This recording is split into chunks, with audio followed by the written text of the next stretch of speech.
In the beginning, a poor man screamed, begging for them to stop and explaining that he made a living with his blacksmithing skills and that taking that away from him would ruin him.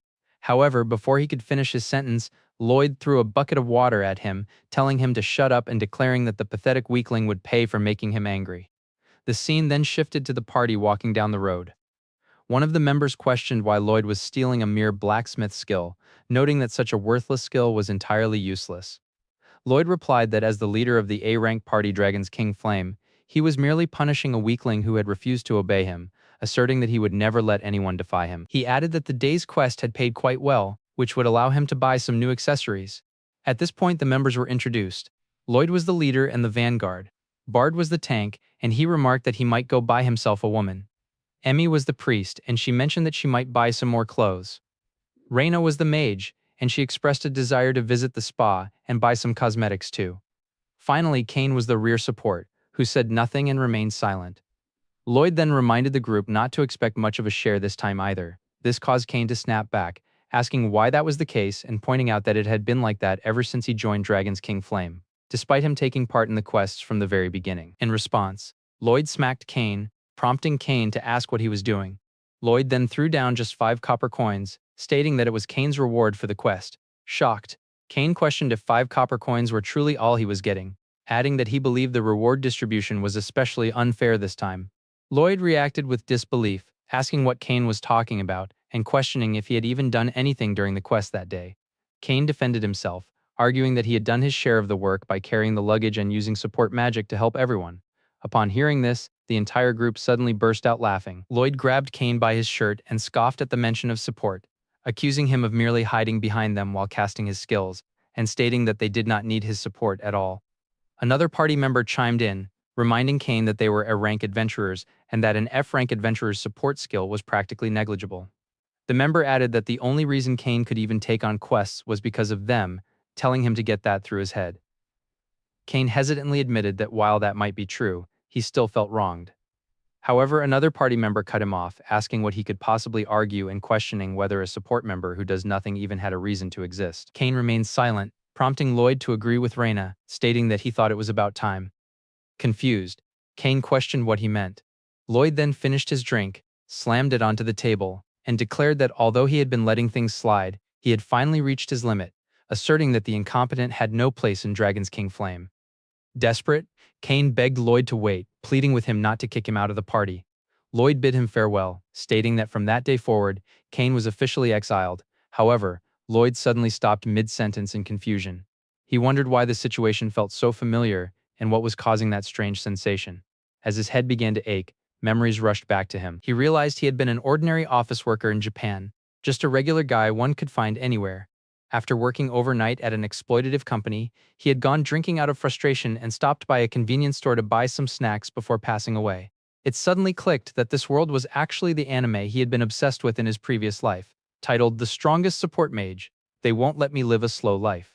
He recognized Kane as the protagonist of the series, an isekai anime famous for its exile and revenge storyline, filled with cute heroines. That very anime had been the only thing allowing him to endure his grueling corporate job. He also remembered that the story featured a villainous party leader who kicked Kane out, only to eventually get exactly what he deserved and end up killed by everyone as a truly pathetic loser. Horrified, Lloyd realized that he was that very person. While he felt he should be happy to be reincarnated into the world of his favorite anime, he lamented why, of all people, he had to be the one destined to be looked down upon. Looking at Kane, he confirmed it was indeed the real protagonist, looking exactly as he did in the show. Even so, Lloyd resolved that he would absolutely refuse to end up as just some ordinary loser.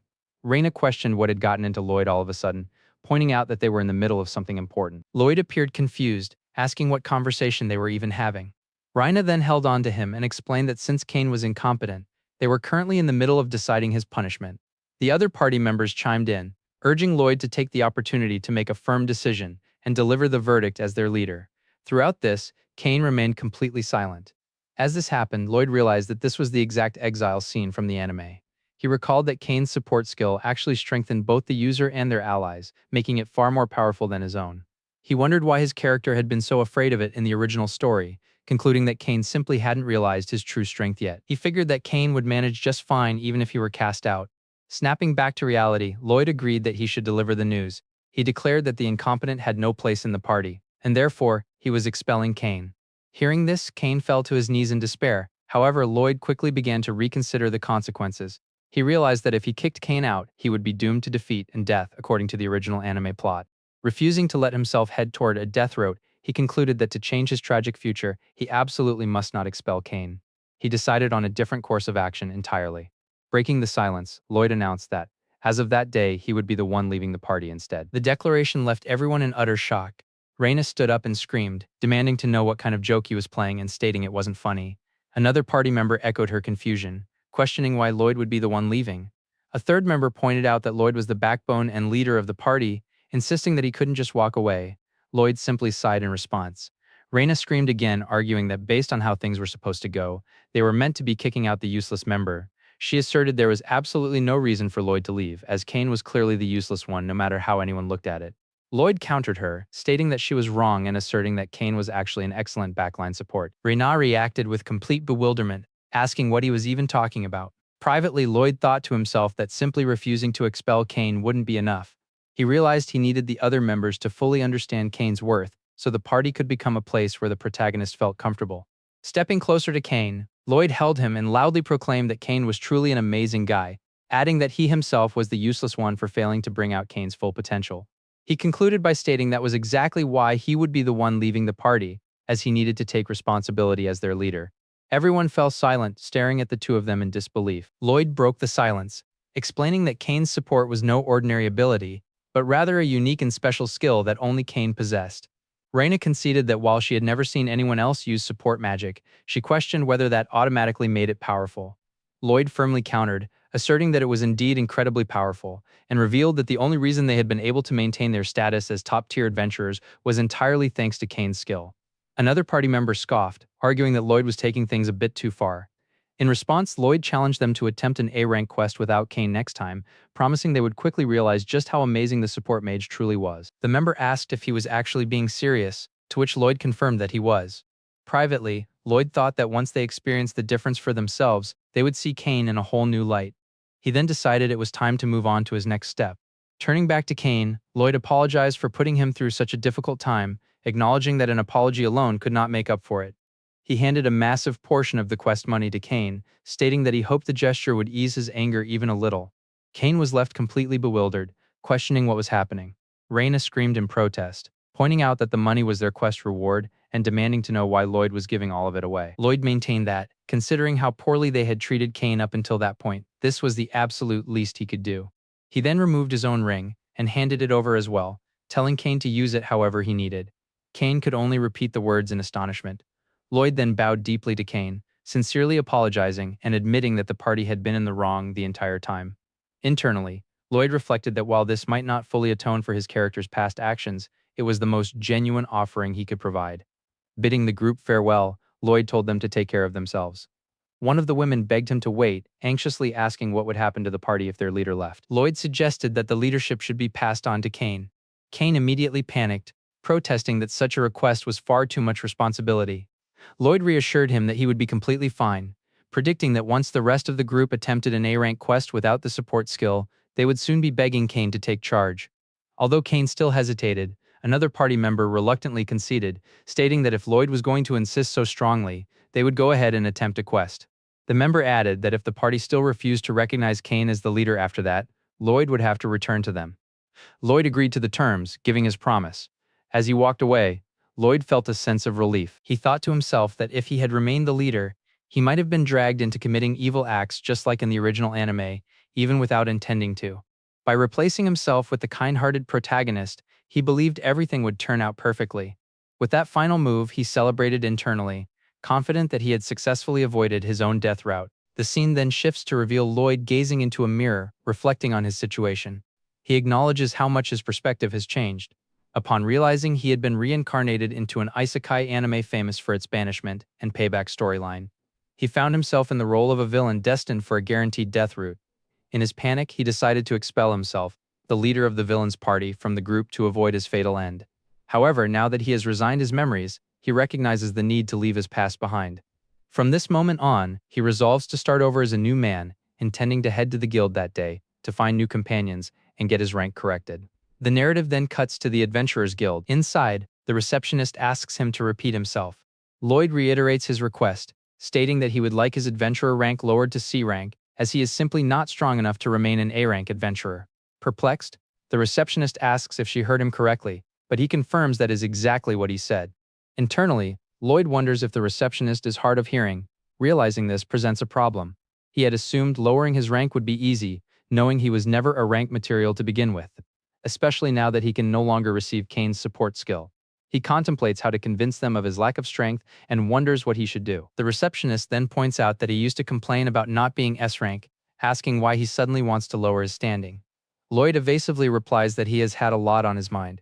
When she presses him on what he means, he redirects the conversation, asking if everyone doesn't already think his party, Dragon King's Flames, isn't really a rank material anyway. Looking confused, the receptionist denies this, but Lloyd silently notes that she is easy to read. He insists that she demote him to C rank regardless, stating he does not need a rank that exceeds his abilities. Relenting, the receptionist agrees to accept the request if he feels that strongly about it. Lloyd then adds that he is also leaving Dragon King's Flame and asks her to process that paperwork as well. Shocked, the receptionist exclaims at his departure, reminding him that he is the leader of the party.